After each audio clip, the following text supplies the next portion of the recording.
untoward panic, an untoward dread, all...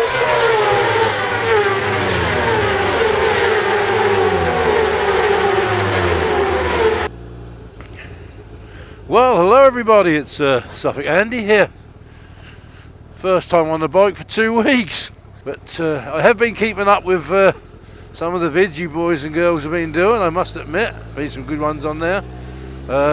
Some days I was so ill I couldn't even bloody watch anything, but I have been keeping my eye on one or two bits and pieces. Come on. Well, we're so impatient on bikes, aren't we? But I'll tell you what, there's a couple of things that I did pick up on in the last couple of weeks. Some of you boys put some good vids up and with some good subjects, you know.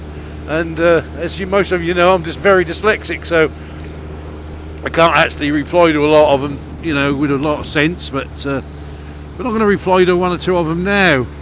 Gadgets and Wheels, he puts up, should prostitution be legalised? In my opinion, yes. It should be exactly the same as it is in Holland, where designated streets or designated buildings house these ladies of the night. Apparently this was to be the oldest profession in the world.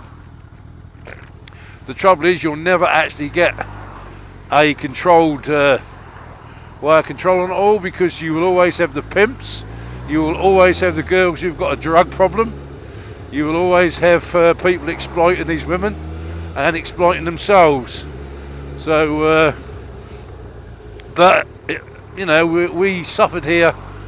We suffered here in Ipswich, you know, from some very, very high profile murders of prostitutes. I think it was 4 or 5 we lost in a fortnight in Ipswich to one nut. And if they'd have been more controlled, maybe them girls would still be walking the streets today instead of being 6 foot under. But that's my view. I think as well, a lot of the guys who have got problems sexually or whatever, if they can take those problems they have out on these ladies who are quite happy to indulge them in their fantasies and whatever, that will make it life a lot easier and a lot safer for ordinary women as well. So that's my view on it anyway. You know, I don't think we'll ever get to the bottom of it, or we'll never get control over it, but it might make it a little bit better. Right, should drugs be legalised? No. Only one, cannabis. Now, I'm not a cannabis smoker. Tried it in my youth like most of us. Thought that was a load of friggin' shit. Don't like it, don't want it, not interested. But the trouble is, what we got down here, copper?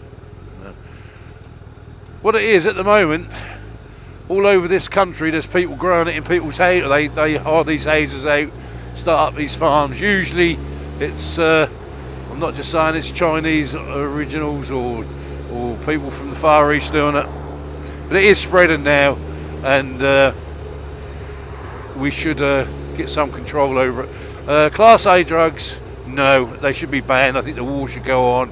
They're a scourge on society. They bugger up people's lives, and I actually think that the sentencing for peddling hard Class A drugs should be a lot stronger than they are. And I would even go as to say, show them the rope. I think if you want to, you know, fuck people's lives up and make money out of it, you ain't worth walking the earth anyway. So just hang them up and get them out of here.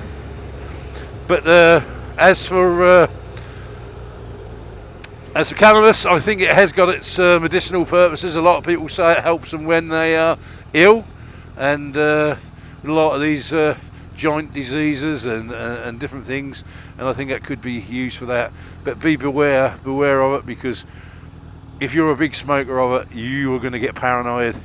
That will fuck you up in the end. I know several young lads who are completely and utterly out of their tree on it, and their habit is big. But I don't think we can beat it. So I think we should legalise it, try and keep it under control. Take the mystique out of it, you know, so youngsters do that. But the trouble is our governments will, like cigarettes, they'll legalise it, then tax it the fuck, make it so expensive that people will just grow it anyway and sell it under what they want. So they won't learn. They won't learn to keep it down. So yeah, that one. Lifestyle. I think Gadget and Wheels talked about a lifestyle. I decided many years ago, after working my guts out, as when I first started, I was a plasterer and floor screener, and I worked my guts out for my young family. And after I got laid off from Sizewell B, I decided I just hated it. So I came out of there, took up photography, worked in the photography industry for a while as a glamour photographer, and I now help run a social club on a part-time basis, and it suits me. I've cut my cloth to my millions. You know, I've only got about 7 or 8 years, I think, or 8 years before I retire now. I did get a letter in the other day saying that I got to work an extra year. Instead of retiring in 2020, I got to go to 2021, which pissed me off. But anyway, yeah, so I still have to pay me national insurance contributions at the lower level, and I make sure I just earn just enough to keep the wall from the door. Mrs. P has to work. You know, she's got a mortgage and whatever to pay on the house.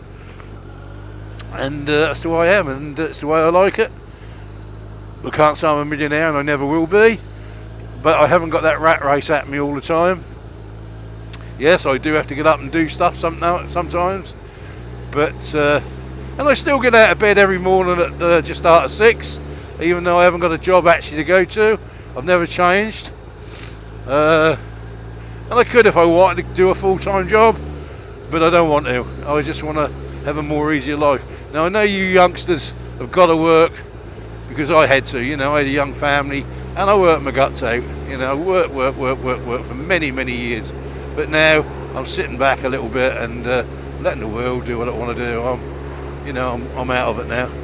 So, and that's not because I've got plenty of money. I haven't.